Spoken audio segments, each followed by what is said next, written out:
Ya, bersama dengan rakan tugas Nur Hayati Jalani di daerah Belaid. Assalamualaikum. Selamat pagi, Yati. Waalaikumsalam warahmatullahi wabarakatuh. Selamat pagi Sarina dan Hani. Apa khabar Nur Hayati dan juga rakan-rakan kru di daerah Belaid? Alhamdulillah nampak sihat-sihat saja semua ya pada pagi ini. Syukur Alhamdulillah. Baik, Yati, ya, kita sudah melihat telah berlangsungnya juga Majlis Ramah Mesra bersama penduduk dan juga rakyat di daerah Temburong dan juga sebelumnya di daerah Tutong. Saya percaya di daerah Belaid akan tiba saatnya dan bagi Yati sendiri yang akan terlibat secara indah langsung dalam majlis tersebut, mungkin ada merasa teruja untuk menantikan keberangkatan ke bawah Duli Yang Maha Mulia Paduka Seri Penghulu Sultan dan Yang di-Pertuan Negara Brunei Darussalam beserta kerabat diraja, dan mungkin dapat sedikit menggambarkan bagaimana bentuk persediaan yang dilakukan setakat ini di daerah Belaid. Ya, Sarina dan Hani, pada ketika ini memang aktif ya diadakan raptai penuh khususnya bagi peserta-peserta yang telah pun melibatkan diri dalam persembahan khas pada tahun ini. Dan untuk pengetahuan lebih kita juga, pada tahun ini seperti biasanya Majlis Ramah Mesra dan Junjung Ziarah bakal diadakan di Padang Bandaran Kuala Belaid. Dan memang kita sangat teruja pada 30 hari bulan Julai nanti ya, menunggu saat-saat yang bersejarah sekali lagi untuk tahun ini. Dan apa yang kita harapkan juga kepada para peserta yang mengikuti persembahan khas pada tahun ini ya, Sarina dan Hani, agar mereka ini dapat bersedia, khususnya sarapan pagi jangan lupa, kadang-kadang memberi ngawati ya, sebab setiap hari dapat dilihat ada saja yang indekana ada saja yang kanak-kanak pingsan entah apa kan, kadang-kadang beri kesian juga. Betul. Tapi yang penting juga dalam melicinkan lagi majlis itu nanti adalah orang untuk sama-sama yang terlibat ini menjaga kesihatan. Kerana kesihatan itu yang akan menjadi orang jentera kepada individu itu yang terlibat itu supaya dapat menjayakan acara berkenaan dengan baik dan lancar. Setiap individu memainkan peranan masing-masing untuk ia menjadi satu yang berjaya. Jadi semoga maju jaya, kita ucapkan semoga segalanya berjalan dengan lancar dan semuanya kekal sihat untuk menjayakan nanti majlis Ramah Mesra bersama rakyat dan penduduk di daerah Belaid. Tidak sabar rasanya, teruja rasanya untuk menyaksikan nanti, dan kita juga akan mengetahui apakah antara yang akan dikongsikan oleh Nur Hayati pada hari ini. Kita serahkan kepada Nur Hayati. Silakan. Baiklah, terima kasih Hani dan Sarina. Assalamualaikum warahmatullahi wabarakatuh. Terima kasih Auda bagi mengikuti lintas langsung dari daerah Belaid pada pagi ini. Dan seperti biasa Auda, kita diketemukan lagi di hari yang penuh barakah ini. Kita mengharapkan apa jua urusan dan juga aktiviti yang bakal diadakan pada hari ini berjalan dengan lancarnya dan mendapat keberkatan dari Allah Subhanahu Wa Taala jua. Baiklah Auda, seperti biasa kita akan kongsikan beberapa makluman dan juga menyaksikan satu bahan visual yang telah pun disediakan ya untuk pagi ini. Dan apa kata kita saksikan dulu bahan visual yang telah pun disediakan untuk pagi ini. Silakan.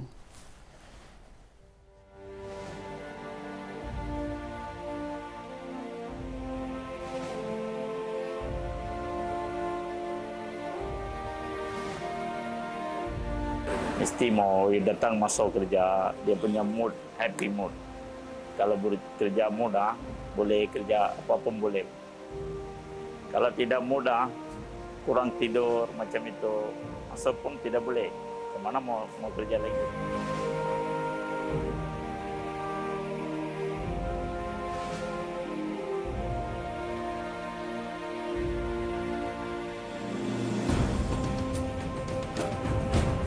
Pekerjaan tu biarlah kerja, jangan stres satu membawa bekerja.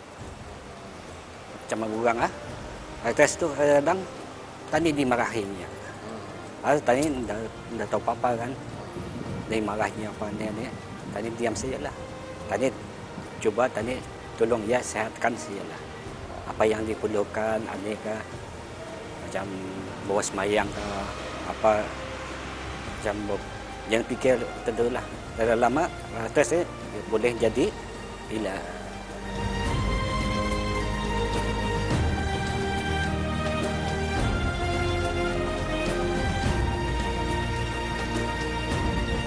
Setiap orang pernah mengalami perasaan emosi seperti tertekan atau mengalami ketegangan.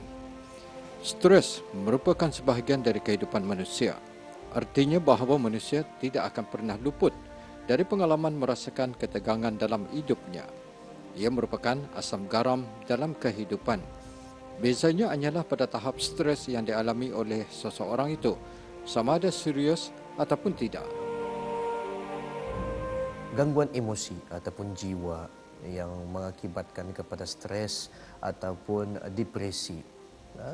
Ini adalah gangguan daripada jiwa dan gangguan pada minda yang disebabkan terkadang daripada pergaulan bebas, yang pertama. Yang kedua, disebabkan kurangnya kualiti hidup. Apabila mencari pekerjaan tapi tidak mendapatkan hasil, kemudian bekerja tetapi tidak mencukupi kepada pendapatan sehariannya ataupun pendapatan kehidupannya, dan terkadang daripada pergaulan bebas, bergaul dengan kawan-kawan yang tidak betul sehingga akan terkadang disisihkan oleh kawan-kawan, timbul perkelahian, timbul perselisihan daripada mereka, menyebabkan dirinya stres, menyebabkan dirinya depresi. Dengan gangguan-gangguan inilah membuatkan mereka ini akan terganggu jiwanya, terganggu pada emosinya, yang menyebabkan mereka ini mengalami yang dipanggilnya sebagai stres ataupun depresi. Dan ini angkanya tinggi di dalam rekod medikal ataupun rekod hospital.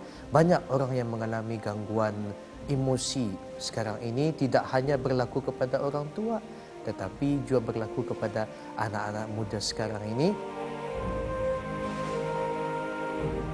Agama Islam mengajar kita untuk mengendalikan emosi dengan cara yang sihat dan bermanfaat dengan mengamalkan ajaran-ajaran yang terkandung di dalam Al-Quran dan Sunnah Rasulullah SAW.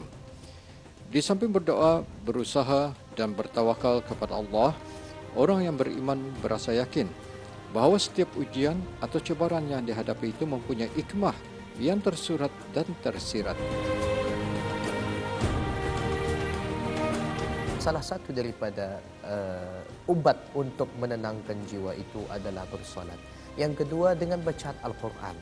Dengan bacaan Al-Quran juga kita dapat mengingati kepada Allah Subhanahu Wa Taala. Antaranya yang boleh menenangkan jiwa, menenangkan hati seseorang itu yang dengan gangguan emosinya, terkadang dengan alunan Al-Quran sahaja pun telah membuatnya luluh, hatinya luluh, tenang rasanya.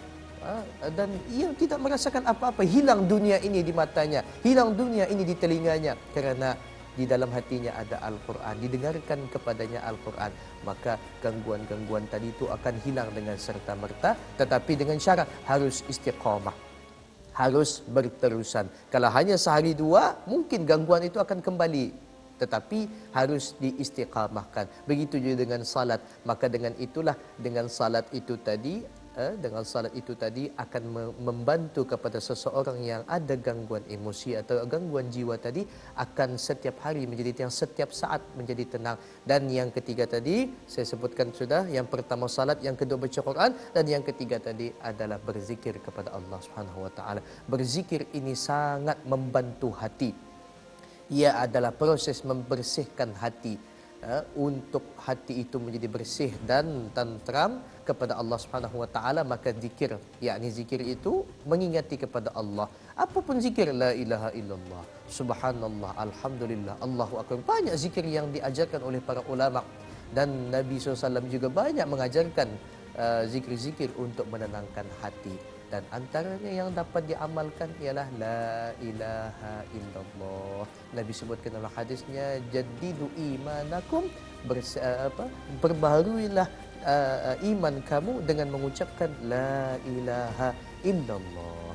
Dengan itulah, dengan tiga perkara yang paling kuat inilah yang akan membantu seseorang yang mempunyai gangguan emosi, stres, depresi dan lain sebagainya, akan menemui ketenangannya bersama dengan Allah Subhanahu Wa Taala. Allah lah yang mengirimkan kepadanya penyakit, Allah jualah yang berhak menarik penyakitnya kembali. Maka kita kembalilah kepada Allah yang memberikan sesuatu kepada kita. Allah yang beri sakit, Allah juga yang beri kesembuhan. Ia memiliki kesembuhan, ia juga tempat kita meminta kesembuhan. Maka kepada Allah juga kita kembali, segala-galanya digantungkan kepada Allah Subhanahu Wa Taala. Dalam perspektif Islam, pengendalian emosi memberi pengaruh besar terhadap kesejahteraan dan kestabilan jiwa. Oleh itu, pengurusan dan pengendalian emosi sangat penting dalam menjaga kesihatan emosi dan memupuk perkembangan diri. Sentiasa mengingati Allah Subhanahu wa taala dan syariatnya dalam setiap jawapan yang kita fikirkan. Ini akan mewujudkan rasa tentram apabila keputusan yang dicapai hasil dari menolok diri seiring dengan aturan Allah Subhanahu wa taala. Allah Subhanahu wa taala berfirman dalam Al-Qur'an, "Ala bi dzikrillahi tatma'innal qulub." Allah sebutkan, dengan hanya menyebut nama Allah atau mengingati Allah, hati itu akan menjadi tenang. Allah telah sebutkan dalam Quran bahawa dengan hanya mengingat pada Allah Subhanahu wa taala, hati akan tenang. Hanya dengan mengingati kepada Allah Subhanahu wa taala, hati akan menjadi tentram, sejahtera, aman, sentosa. Nah, maka daripada segi perspektif Islam ataupun daripada pandangan sudut pandang Islam, bagaimana mengatasi kepada gangguan emosi ataupun jiwa ini adalah pertama, dihamparkan sejadah pada tempat salatnya dan sembahyanglah ia dengan 2 rakaat. Sembahyang hajat, sembahyang taubat, apapun sembahyangnya. Dan seterusnya bermunajat kepada Allah, meminta bantuan akan ketenangan. Allah itu sangat rindu kepada hambanya untuk berdoa kepadanya. Ya? Allah Ta'ala itu sangat menunggu-nunggu, di manakah hambaku pada malam ini, di manakah hambaku saat ini, adakah ia ingin berdoa padaku, apa permintaannya. Ud'uni astajib lakum, kata Allah, berdoalah kalian nescaya aku kabulkan, kata Allah. Nah, dari sana maknanya Allah itu menunggu hamba-hambanya ini untuk dihamparkan sejadahnya, diletakkan dahinya untuk bersujud kepada Allah, untuk mencari akan kecintaan Allah, mencari akan kerinduan Allah itu. Nah, maka dari sanalah kata Allah SWT, ala bidzikrillahi tatma'innal qulub. Yakni dengan hanya menyebut nama Allah, hati akan menjadi tenang.